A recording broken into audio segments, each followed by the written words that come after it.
La 5e édition du festival littéraire gujanais Thriller a réuni écrivains locaux et auteurs de best-sellers le week-end dernier sur le port de Larros. Le Britannique R.J. Elroy fut l'invité d'honneur de cette nouvelle édition très fréquentée.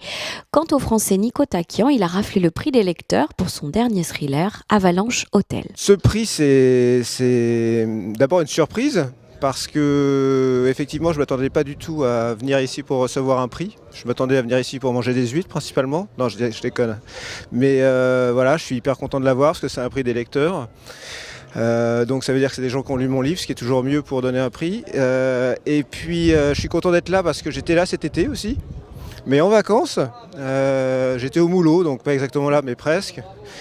Et c'est une région que j'adore en fait. J'adore pour plein de raisons, mais principalement parce que il y a une espèce de douceur de vivre qui me correspond bien. Voilà, j'aime bien le surf, j'aime bien les huîtres, j'aime bien le tariquet, tout va bien quoi. Donc voilà, je suis très heureux d'être là et de recevoir ce prix ici en particulier. Je suis passionnée de lecture de romans policiers de façon générale.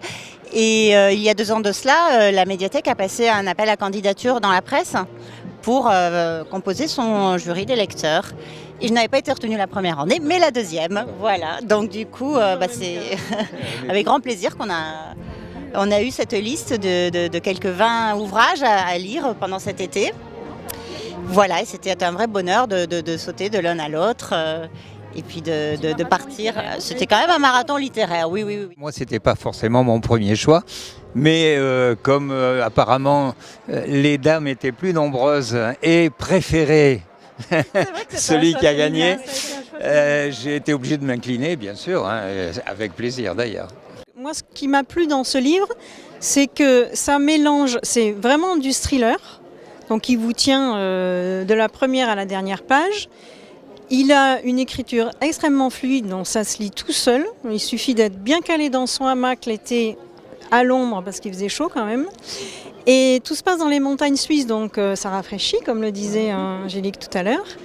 Et il mêle un côté vraiment psychologique de l'ambiance avec une enquête policière. C'est vraiment dans les règles de l'art du thriller. De la même façon qu'il y avait un autre auteur moi, que j'ai bien aimé qui a écrit Dans les brumes écarlates. Et lui, il est dans les règles de l'art du polar, mais du polar à l'ancienne. Et moi, j'adore, voilà, pareil. L'ambiance dans laquelle ce roman nous plonge aussi est complètement cotonneuse, ouateuse. On est vraiment parfois dans un huis clos, dans quelque chose d'assez circulaire. Et en effet, la documentation aussi sur les aspects neurosciences, voilà, était intéressante. C'était moderne en fait, d'actualité on va dire. Et voilà, il aborde des questions aussi vieilles comme le monde, de la filiation et de la recherche originelle. Voilà. Je suis de la Teste et je viens présenter en fait 2 polars, 2 romans policiers qui se passent sur la Teste. Le premier s'intitule Meurtre sur le bassin. C'est une histoire qui se passe sur le port ostréicole de la Teste. Et le deuxième, qui est sorti en mai, s'appelle Pilat sur meurtre et donc se déroule au Pilat, au sein de la forêt usagère. C'est un vrai bonheur. Déjà, parce que oui, c'est vrai, on est à la maison, c'est toujours sympa de discuter avec des lecteurs du coin. Mais c'est surtout, il y a plein d'auteurs, j'en connais certains personnellement, d'autres que je découvre, il y a quand même des grands noms comme Nico Takian, R.J. Elroy, c'est toujours un plaisir de côtoyer ces gens-là, surtout que je suis lecteur de ces gens-là. Voilà, donc c'est super sympa, j'adore les salons, j'adore les dédicaces, donc je m'éclate.